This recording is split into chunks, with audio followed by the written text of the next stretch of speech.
Hi knitting friends, Shaina Bilow here. In today's video, I am going to demonstrate how to work a 1/2 right-leaning cable and a 1/2 left-leaning cable. So here I've got a little honeycomb pattern that's really beautiful, and the way I'm achieving this look is by using 3-stitch cables. So cables that utilize 3 columns of stitches. And in some of those cables, 1 stitch crosses over and leans towards the left. And in the alternating cable, 1 stitch comes over to leaning towards the right. So I'll demonstrate how to work both of those cables. The first one we'll be starting with is a left cable. And you can see in a chart, oftentimes what you'll have is a stitch coming from the right that crosses over top of 2 stitches that are leaning towards the right. So here I am, I'm ready to work my 1/2 left cable.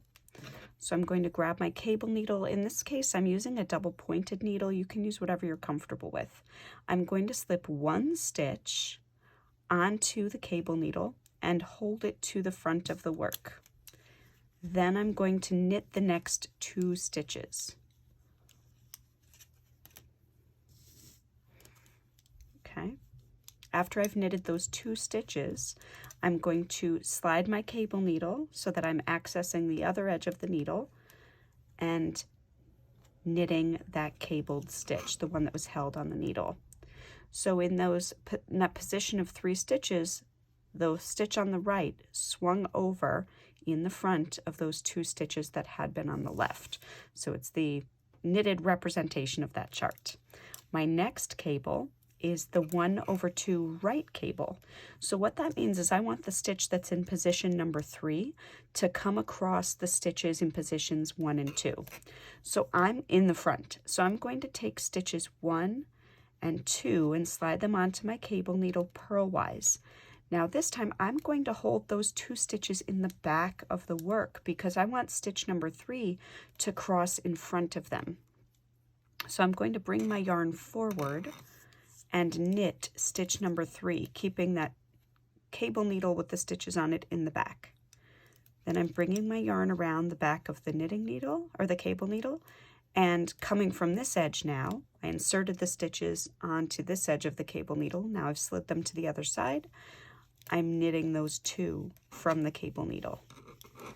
And just like that, I've crossed 1 stitch over 2 right cable. It's leaning towards the right. That single stitch is pointing towards the right. So let's do our left cable again and our right cable again.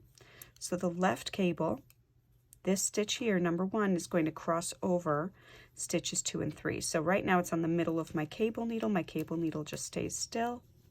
I knit stitches 2 and 3, and then I continue sliding that stitch to the right edge of the cable needle, and I knit stitch number 3. Now for the right cable, 1/2 right leaning cable, this stitch needs to come in front of those 2. So I'm sliding the 2 of these stitches off, and I'm going to hold them to the back of the work. So I'm bringing my working yarn forward. I want to make sure it doesn't get tangled up on the cable needle. So I have my cable needle as the thing that's in the back of everything. So I've got my working yarn and my 2 knitting needles. I'm knitting stitch number 3. Then I'm bringing my yarn to the back again, and I'm going to scoot those 2 stitches towards the tip of the cable needle and knit them 1, 2 off of the cable needle. My row finishes with a knit 2 here, and then here's that little honeycomb. So here's a right leaning cable, a left leaning cable, a left leaning cable, a right leaning cable, and only 1 stitch is crossing in the front. So that's what that 1/2 right leaning cable or left leaning cable means. Happy knitting!